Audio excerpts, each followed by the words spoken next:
ఈ ఇన్సిడెంట్ జరిగింది అజయ్‌కి. అజయ్ హైదరాబాద్‌లో ఒక క్యాబ్ డ్రైవర్. తను నియర్లీ 2 ఇయర్స్ నుంచి క్యాబ్ డ్రైవింగ్ చేస్తున్నాడు. కొన్ని కారణాల వల్ల తను క్యాబ్ డ్రైవింగ్ ఎక్కువగా నైట్ టైమే చేస్తాడు. తనకి బుకింగ్స్ కూడా నైట్ టైం ఎక్కువ రావడం వల్ల తను అలాగే కంటిన్యూ అవుతున్నాడు.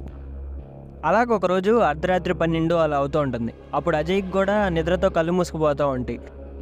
ఇంక ఈ రోజుకి పని ఆపేసి ఇంటికెళ్ళిపోదాం అని అనుకుంటున్నాడు అజయ్. అలా వెళ్ళిపోతున్నప్పుడే తన క్యాబ్ను ఒకరు బుక్ చేసుకుంటారు. తనకి ఒక లొకేషన్ వస్తుంది. ఆ లొకేషన్ కూడా తను ఇప్పుడున్న లొకేషన్కి కొంచెం ఒక 2 కిలోమీటర్స్ దూరంలో ఉంటుంది అంతే. అంత దగ్గరలో ఉండేసరికి ఇంక ఇదేగా లాస్ట్ ట్రిప్, ఇదొకటే పూర్తి చేసుకుని ఇంటికి వెళ్ళిపోదాం అనుకుని అజయ్ ఇంకా ఆ లొకేషన్కి వెళ్తాడు. అజయ్ ఫోన్లో డైరెక్షన్స్ చూసుకుంటూ ఒకసారిగా లెఫ్ట్ సైడ్ తిరుగుతాడు. లెఫ్ట్ సైడ్కి చూస్తే అక్కడంతా దారి మొత్తం చీకటిగా కనపడుతుంది.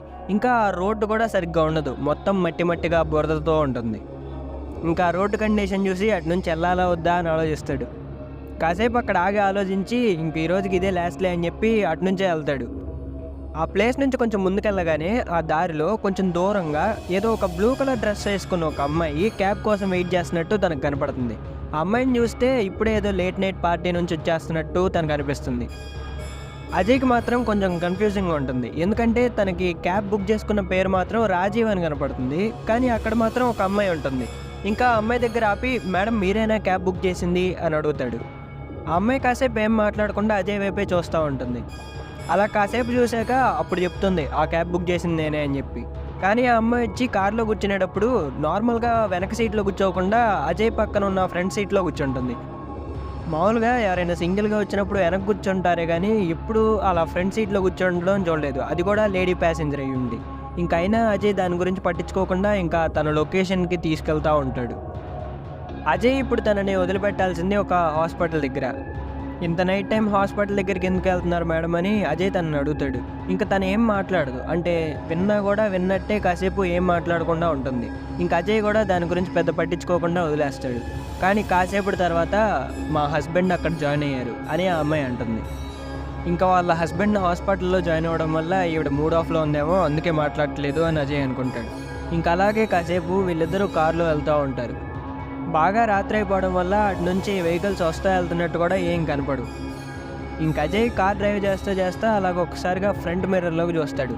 ఆ ఫ్రంట్ మిర్రర్లో ఆ అమ్మాయి మాత్రం కనపడట్లేదు.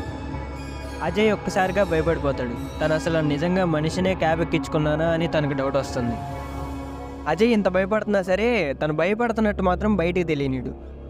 ఇంకా అలాగే కారు నడుపుతూ అసలు ఇప్పుడు ఏం చేయాలా అని ఆలోచిస్తాడు. అలా ఆలోచిస్తుంటే తనకు ఒక ఐడియా వస్తుంది. అప్పటిదాకా స్పీడ్గా నడుపుతున్న కార్ని ఒక్కసారిగా గట్టిగా బ్రేక్ చేసి ఆపేస్తాడు. అలా కార్ని ఒక్కసారిగా ఆపేసేసరికి ఆ పక్కన కూర్చున్న అమ్మాయి కూడా ఒక్కసారిగా కోపంగా చూస్తుంది తన వైపు.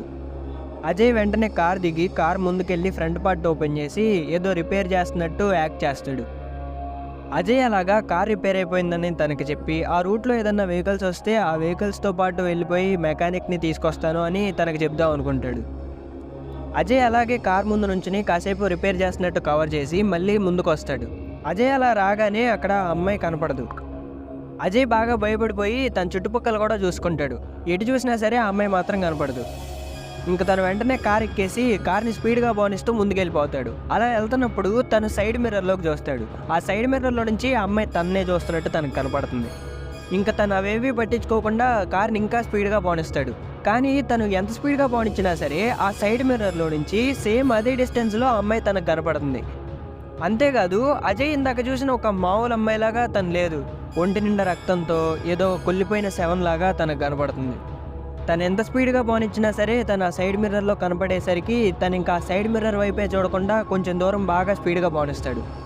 అలాగా చాలా దూరం వెళ్ళిపోయాక అప్పుడు మళ్ళీ ఆ సైడ్ మిర్రర్లోకి తను చూస్తాడు. ఇప్పుడు ఆ అమ్మాయి తనకు కనపడట్లేదు. ఇంకా అజయ్ కొంచెం నార్మల్ అయిపోయి మామూలు అవ్వడానికి ప్రయత్నిస్తాడు. ఇంకా అజయ్ అలా కుదుటపడి కార్ని మెల్లగా పోనిస్తూ వెళ్తాడు. అజయ్ అలా వెళ్తున్నప్పుడు సడన్గా తన కారు అద్దం మీదకి ఆ అమ్మాయి వస్తుంది. తనకి కార్ నడపడానికి రోడ్డు కూడా సరిగ్గా కనపడతా ఉండదు. అలాగా కార్ స్టీరింగ్ని అటు ఇటు తిప్పేసరికి తను ఒక్కసారిగా ఒక డివైడర్ని గుద్దుకుంటాడు. కార్ ముందు పార్ట్ మొత్తం బాగా క్రాష్ అయిపోతుంది. అజయ్ కారులో నుంచి ఎగిరి బయట రోడ్డు మీద పడతాడు. తన తల నేలకి గట్టిగా కొట్టుకుంటుంది. అజయ్ అలాగే రోడ్డు మీద పడిపోయి ఉంటాడు. తన తలలో నుంచి బ్లడ్ రావడం మొదలైద్ది. అజయ్ తలలో నుంచి రక్తం వస్తుంది తనకు తెలుస్తుంది, కానీ అజయ్కి మాత్రం పెద్దగా స్పర్శ తెలియట్లేదు. తను అక్కడి నుంచి లెగవాలి అని అనుకుంటున్నాడు, కానీ లెగలేకపోతున్నాడు. అదే టైంలో తన ఫోన్ కూడా తన ముందే పడి స్క్రీన్ ఆన్ అవుతుంది. తన ఫోన్లో ఆ అమ్మాయిని డ్రాప్ చేయాల్సిన లొకేషన్ చూపిస్తుంది. తను ఇప్పుడు ఎగ్జాక్ట్గా అదే లొకేషన్లో ఉంటాడు. తనకి యాక్సిడెంట్ అయింది ఒక హాస్పిటల్ ముందు. ఆ హాస్పిటల్లో నుంచి ఎవరైనా బయటకు వస్తే బాగుండుద్ది అని అజయ్ అనుకుంటూ ఉంటాడు. అదే టైంలో ఆ అమ్మాయి తన ముందే జుట్టు విరబోసుకుని తన వైపే చూస్తున్నట్టు తనకు కనిపిస్తుంది. ఆ అమ్మాయి అలాగే అజయ్ వైపు చూస్తా నవ్వుతూ ఉంటుంది. అజయ్ ఇంకా స్పృహ కోల్పోతాడు. ఆ హాస్పిటల్లో నుంచి అక్కడ పనిచేసే ఒక నర్సు అజయ్ని చూస్తుంది. అజయ్ని ఇలా చూశాక హాస్పిటల్లో వాళ్ళకి ఇన్ఫామ్ చేస్తే వాళ్ళందరూ వచ్చి అజయ్ని లోపలికి తీసుకెళ్తారు. ఉదయాన్నే అజయ్ కళ్ళు తెరుస్తాడు. తను ఇప్పుడు ఐసీయూలో ఉంటాడు. ఇంకా తను ఇలాగ కళ్ళు తెరిచిన విషయం నర్సు డాక్టర్కి చెప్పడం వల్ల డాక్టర్ ఐసీయూలోకి వచ్చి చూస్తారు. అజయ్తో డాక్టర్ ఇలా అంటారు, నువ్వు చాలా లక్కీ బాబు, మా నర్స్ నిన్ను కరెక్ట్ టైంకి చూడటం వల్ల నిన్ను సేవ్ చేయగలిగాం, లేకపోతే ఏమయ్యేదో. నీ ఫోన్ వాడి నీ గురించి మీ ఫ్యామిలీకి ఇన్ఫామ్ చేసావు, నీ ఫ్యామిలీ అంతా నీ కోసం బయట వెయిట్ చేస్తున్నారు అని చెప్తారు. అయితే అజయ్ మాత్రం డాక్టర్ చెప్పేవేవి పట్టించుకోకుండా హాస్పిటల్ స్టాఫ్ వాళ్ళని రాజీవ్ అనే ఒక పేషెంట్ ఇలాగే యాక్సిడెంట్ అయ్యి ఎవరన్నా అపాయింట్ అయ్యారా అని అడుగుతాడు. ఆ హాస్పిటల్ వాళ్ళు కూడా కొంచెం ఆశ్చర్యపోయినట్టు, అవును బాబు, ఒక 1 వీక్ ముందు సేమ్ ఇలాంటి కేసే వచ్చింది అని చెప్తారు. దాని గురించి అజయ్ ఇంకా డీటెయిల్స్ తెలుసుకుంటాడు. అలా తెలుసుకున్న తర్వాత అజయ్ బాగా షాక్ అవుతాడు. ఒక 1 వీక్ ముందు రాజీవ్ ఇంకా ప్రియా అనే ఒక కపుల్ ఇలాగే అడ్మిట్ అయ్యారని, వాళ్ళది కూడా సేమ్ ఇలాగే యాక్సిడెంట్ అయిందని చెప్తారు. వాళ్ళిద్దరూ ఒక వారం ముందు ఒక క్యాబ్ ఎక్కుతారు. ఆ క్యాబ్ని హర్షిత్ అనే ఒక క్యాబ్ డ్రైవర్ డ్రైవ్ చేస్తూ ఉంటాడు. కానీ ఆ డ్రైవర్ తాగేసి ఉండడం వల్ల కార్ని సరిగ్గా నడపడు. ఇంకా వీళ్ళిద్దరూ ఆ క్యాబ్ డ్రైవర్ని కార్ని సరిగ్గా నడపమనేసరికి తను ఇంకా ఎలా పడితే అలా కార్ని నడపడం వల్ల తను వెళ్ళి ఒక డివైడర్కి కార్ని గుద్దేస్తాడు. ఆ కార్ యాక్సిడెంట్లో రాజీవ్ అక్కడికక్కడే చనిపోతాడు. ప్రియ మాత్రం ఒక 3 డేస్ ట్రీట్మెంట్ తర్వాత బ్రతుకుతుంది. కానీ రాజీవ్ చనిపోవడం వల్ల ప్రియ డిప్రెషన్లోకి వెళ్ళి తను కూడా సూసైడ్ చేసుకుంటుంది. ఇంకా ప్రియ అజయ్ని ఎందుకు చంపాలని చూసిందో కూడా అజయ్కి అర్థమవుతుంది. ఎందుకంటే ఆ క్యాబ్ని డ్రైవ్ చేసిన డ్రైవర్ హర్షిత్ ఎవరో కాదు, అజయ్కి సొంత అన్నయ్య.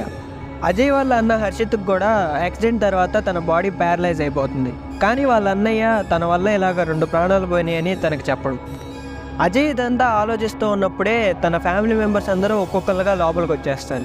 అలాగా అజయ్ చుట్టూ అందరు నుంచొని ఉంటారు. ఇంకా వాళ్ళ అమ్మ అజయ్ని నైట్ టైం ఇలాగ క్యాబ్ డ్రైవ్ చేయొద్దని ఎన్నిసార్లు చెప్పాలరా అని అరుస్తూ ఉంటుంది. ఇంకా అజయ్ వాళ్ళ ఫ్యామిలీ మెంబర్స్ అందరినీ చూసి కొంచెం హ్యాపీ ఫీల్ అవుతూ ఉంటాడు. అదే టైంలో తను ఒక్కసారిగా డోర్ వైపు చూస్తాడు.